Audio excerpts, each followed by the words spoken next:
Today on the Perception and Action podcast, what are the key principles of the ecological approach to skill and how do they relate to each other? So it's time for a call to action. Hi, this is Rob Gray from Arizona State University. I've been on a now over 25-year journey as a researcher, professor, and high-performance consultant to understand how we acquire and adapt our perceptual motor skills. Welcome to the Perception and Action podcast, where I discuss how psychological research can be applied to improving performance, accelerating skill acquisition, and designing technologies. Before we get to today's topic, I want to tell you about my new book. Yes, I've written a new book on skill acquisition called How We Learn to Move, a revolution in the way we coach and practice sports skills. It covers the ecological approach to skill from different angles, including practice design, the CLA, coaching, youth sports, designing technology, injury prevention, and using analytics. So I hope you will consider giving it a read. You can find the book on Amazon or by going to perceptionaction.com/book. Now on to the show. Hi, everyone. This is Rob Gray from ASU and the Perception Action podcast. In this presentation, I want to address a question that I get asked fairly often. What are the main key principles of the ecological approach to skill? And this is something, of course, I tried to cover in my recent book, How We Learn to Move, audio version coming soon. In this, I cover these in more detail, but what I want to try to do in this presentation is just highlight what I see as the key principles and how they connect and build on each other. So the key principles that I think are for the ecological approach to skill are performer-environment symmetry, direct perception of affordances, information movement coupling, self-organization with respect to constraints, repetition without repetition, direct learning through experience. Okay? Some people might claim that's a lot of terminology and very confusing, but let's go through each of these and show how they build on each other. So performer-environment symmetry. This is captured really nicely in the famous quote by William Mace, "Ask not what's inside your head, but what your head is inside of." What he meant by that is we need to consider as much the environment that we act in, our ecology, our niche, as we do what's going on up here in our marvelous brain, right? We tend to have this fixation on understanding what's going on inside the performer, right? And we tend to treat as skill as all being inside the performer without really considering where they're acting and what can tell us about skill, right? So we spend a lot of time in sports training and we separating and pulling a performer out of their environment, right? We take a player out of the game and have them dribble around cones or hit off tees or run around tires. We have them look at things on computer screens instead of on a field. We have them touch things on a Dynavision board and so on. So we spend a lot of time taking a performer out of their environment in a very asymmetric approach, right? Creating an asymmetry between the performance and the environment, because for a long time, we have believed that skill lies within the performer themselves. The environment is really not that important, right? The idea is that skill is something we acquire, we possess. It's in the form of knowledge and terminal models, this incredible predictive or computational power in our brain, right? It lives within the individual. And for the most part, it can be understood out of context, right? Skill is about having good memory, attention, good prediction abilities, right?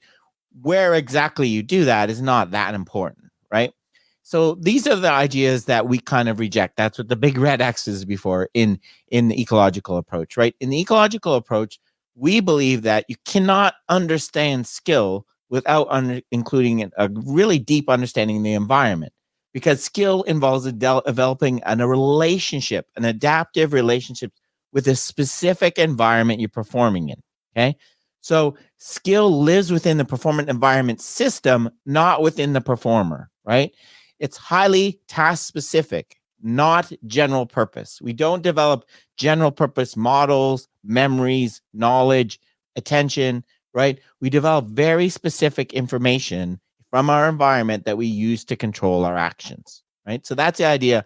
But we need to spend as much time understanding what's out there in the environment that will allow us to control the environment as we have been understanding the processing, computation, prediction that's going on in the brain.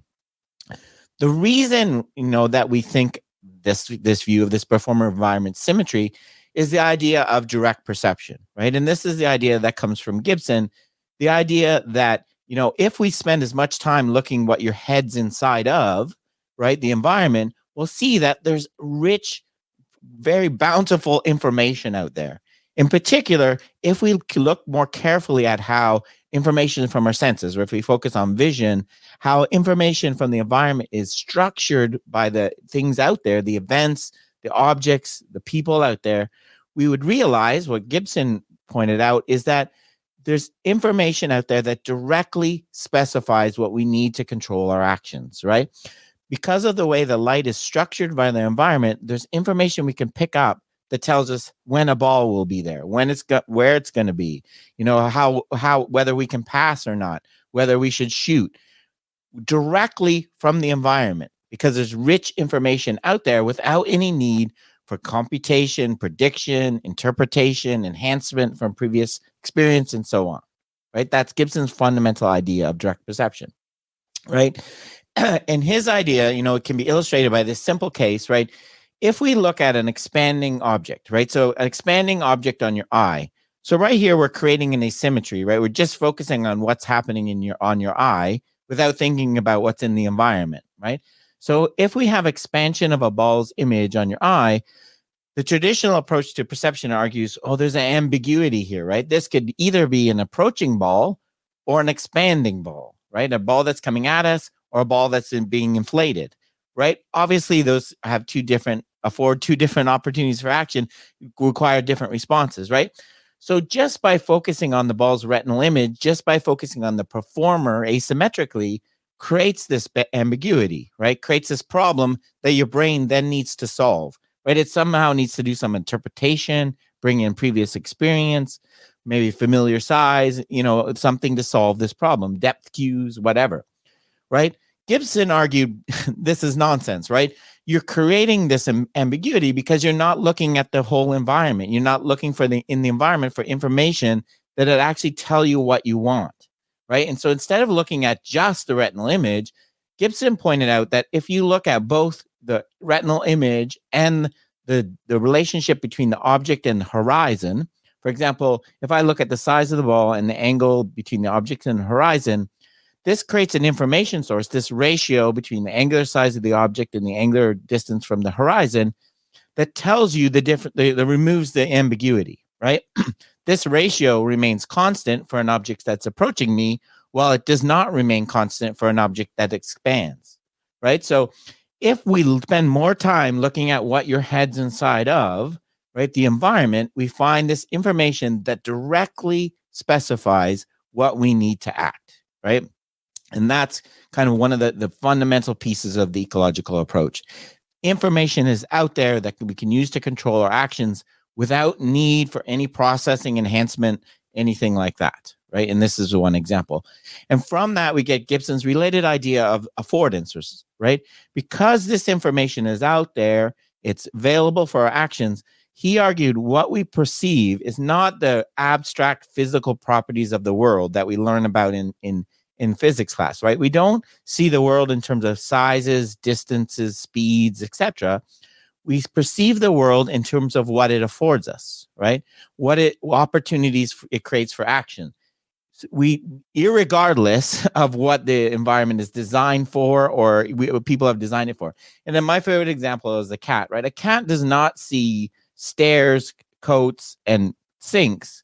It sees beds, right? It sees opportunities for laying down and sleeping everywhere in the environment, right? Because the information from the environment tells them there's a flat surface that they can be comfortable lying on, right? That's the idea of affordances, right? We directly pick up opportunities for action, right? So these two pieces. Point one, we need to look at how the performer relates to their environment, the symmetry. When we do so, we see that there's information there. This idea that information is impoverished and ambiguous, and that perception is an illusion. All that idea comes from using an asymmetric view of the world, right? As soon as we actually look at what our head's inside of, we realize that's not the case. So this leads to the third step, we've got this rich information, these affordances we can directly pick up that tell us what we need to know to act, right? So we know how long before a ball is going to be there, for example, or how fast the gap between two offenders is closing. Now, how do we use that to control our movements? And this is the third key principle, information movement coupling, right? So imagine you have a football player that's running down the sideline towards the end zone.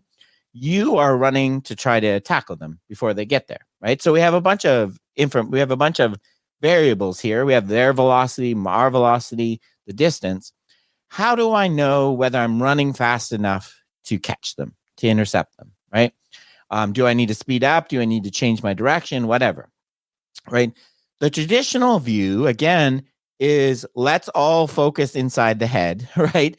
And do some computation, right? So what we're going to do is take in these variables, velocity, distance, and we're going to predict where the ball carrier will be at some future instance, right? Where we have a incredible predictive brain, kind of like the problems you used to do in math class. Two trains are leaving the station, one at the 45 miles an hour, another 65, right? And from there, what you're going to do is take this prediction and program the movement, right? Program a movement to get you to the right spot at the right time, right? So controlling your movement in this way is involves this kind of modeling, prediction, going, so it's, again, skill inside the head, right? You need your brain power to be able to do this, right? That's the basic fundamental idea of the traditional approach to skill. The alternative approach to skill that comes from, again, looking for in the environment, seeing that there's information there that is directly picked up, is the idea we don't need to go to all this trouble. All we need to do is pick up one thing, what's this angle between you and the runner, what's called the bearing angle, beta. And all we need to do is run so that the change in bearing angle is 0, right? So we keep running. If we keep running and maintain this relationship, we were guaranteed to intercept, right? This is a strategy that animals use. It's a strategy people use for sailing ships, right? This bearing angle strategy. All you have to do is, right, if the bearing angle starts to get too small, then you speed up. If it starts to get too big, then you slow down, and you will be guaranteed to intercept that object, right?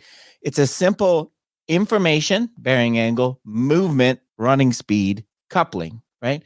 No need for complex computation, prediction, etc., right? So going back to points 1 and 2, skill lives in a relationship between information and movement, right? Not inside the powerful processing of your head, right? So that's another fundamental idea of this, okay?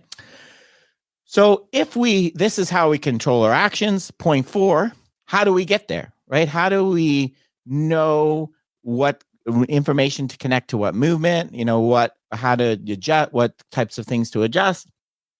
This is another area where we fundamentally differ. Ecological approach fundamentally differs. This is in terms of self-organization, right? So if we think of the way that we typically think of how our body is controlled, we think of it in a very top-down business manner, right? There's a boss, a central executive that issues all the commands for what the limbs are doing, right? So it's almost like a puppeteer. Your movements are coordinated by this incredible brain you have that plans what all your elbow, shoulder, knee, and do, right? And this is basically Richard Smith's idea of the generalized motor program or motor schema, right? I use the illustration of a marching band. Like a marching band works this way. A choreographer tells all the people in the band what they're going to do. When you get to the 50-yard line, turn left, right? So we have very linear top-down control, right?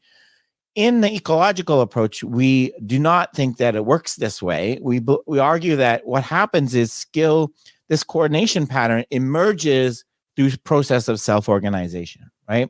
That is the parts of the system, your joints, your muscles, you have local constraints. They have local rules they have to follow. And from this complex action emerges. And this is a quote I love from Gibson: behavior is regular without being regulated. And the classic example of this is, of course, the flock of birds, right? So a flock of birds flies in coordinated patterns without having a boss bird, right? They're only following local rules. I'm going to not hit my neighbor, right? If every bird does this, incredibly, they self-organize into this overall pattern of coordination. And Importantly, right, this self-organization is determined by the constraints we face, right? Which is a key idea also in the ecological approach. The constraints of the individual, how big are the birds, the environment, whether there's wind, and what's their task? Are they trying to fly to a certain direction and so on, right? So that's the idea, the fundamental idea of, we get this information from our environment. Skill lives in the environment, perform a relationship. We pick this information up. We control our actions by developing these control laws, these links between, and these develop and occur through a process of self-organization, right? The system working together, not us controlling every single aspect of our movement. Number 5, right? So we've developed this information control law. We organized. A key principle that comes from this, right, and the bringing in the idea of constraints is that in order to repeat how we consistently produce our outcomes, right? So we've figured out a way to achieve our goal: catch a ball, pass, shoot on goal, right? How do we keep doing that consistently, right? So basically, if we want to achieve a consistent goal of hitting a ball, getting a ball through the hoop, how do we do that, right? How does it relate to our movement of variability? And how do we best achieve that through practice of variability and coaching, right? And if we look at it, the traditional assumption is repetition through repetition, right? The way that we consistently get the ball in the hoop is by having consistent patterns of movement, right? So we have a repeatable shot. So repeatable shot technique, repeatable swing. So repeatable outcome of an action through repeatable movement. How do we achieve that? By having relatively low variability of practice, right? We want practice to be decomposed, shooting from the same location, having a coach tell you, nope, don't let your elbow drop, and so on, right? So the traditional assumption is that in order to keep producing our goal, right, we keep doing this same movement over and over. In the in the ecological approach, we have a very different view. Because of those ideas of constraints, the self-organization constraints, the key point there is constraints are always changing, right? Our individual constraints change as we get fatigued, right? Our task constraints change. For example, in basketball, as more defenders come on us, right? We start making a few shots. Now we get double teamed. Environmental conditions change from different courts, different views in the shot background when we're shooting, and so on. And multiple examples. Because of this, and this is a fundamental idea that Nikolai Bernstein first proposed, right, is that we don't be skillful by repetition through repetition. We be skillful by repetition without repetition, right? In order to consistently achieve our outcome, we cannot do the same shot every time because the constraints are changing, right? We need different movement solutions to keep achieving the same movement goal. And Stephen Curry, if you go watch a highlight of Stephen Curry, there's a great video on YouTube where it shows, he takes 50 shots in a row. They're all very essentially different, right? So he does not have one shot technique, right? He repeats his outcomes without repeating his movement, right?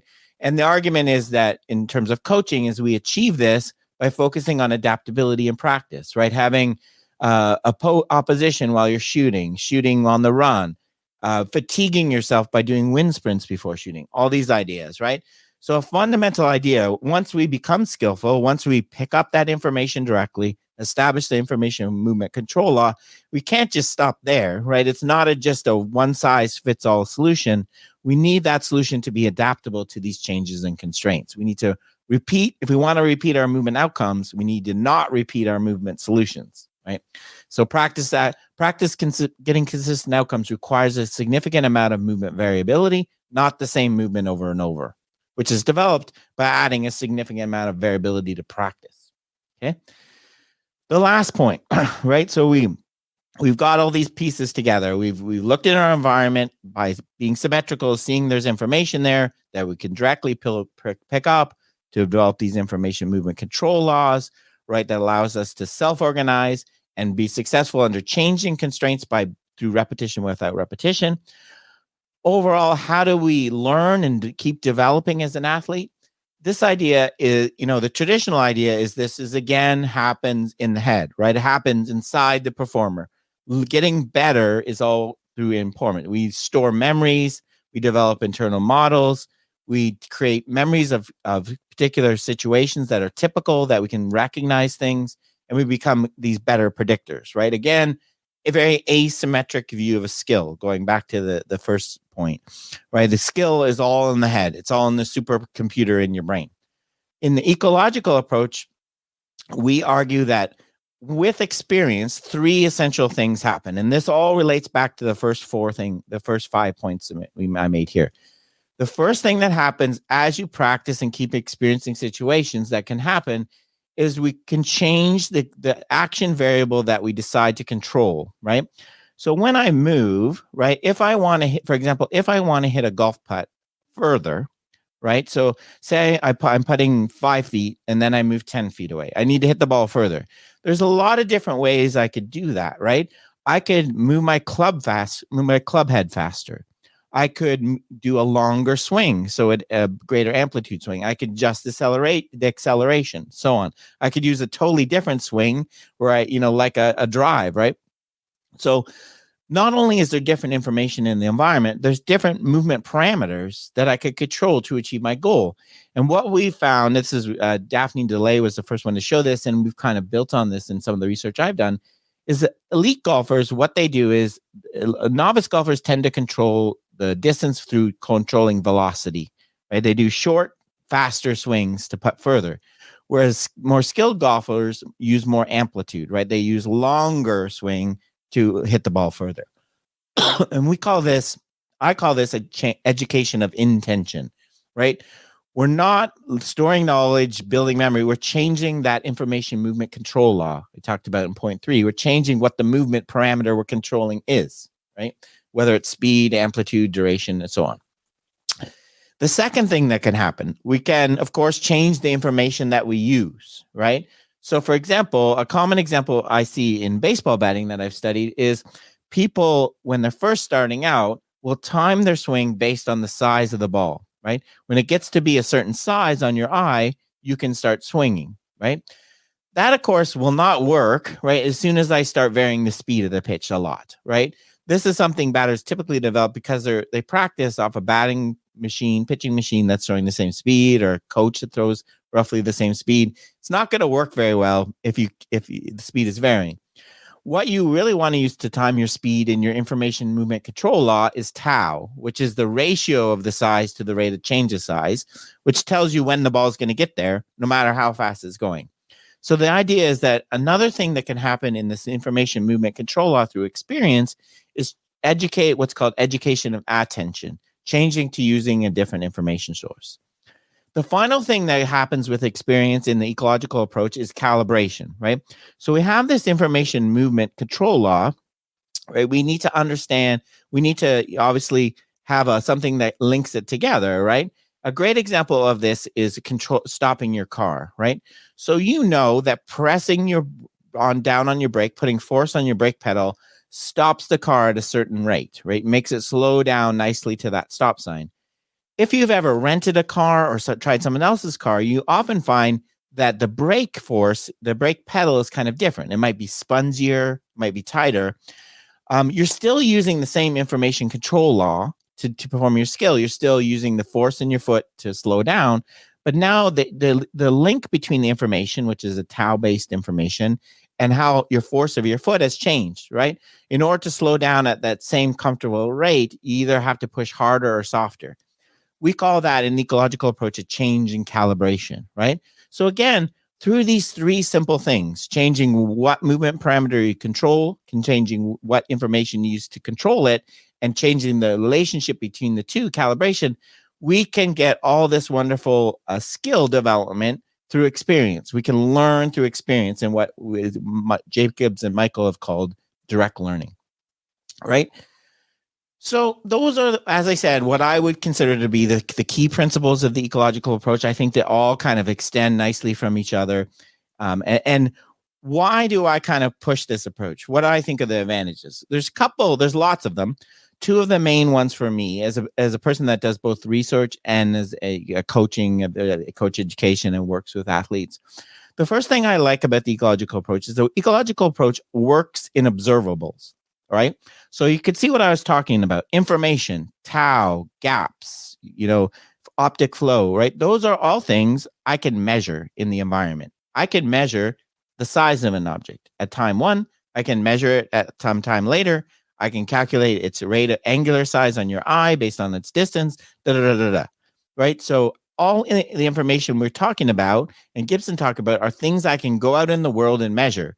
If I do, as May said at the start, consider what my head's inside of, right? I can also measure my movements. I can measure the speed of that golf club in the putter. I can measure the stroke length, the amplitude. I can measure the acceleration, right? So information control laws live in measurables, right?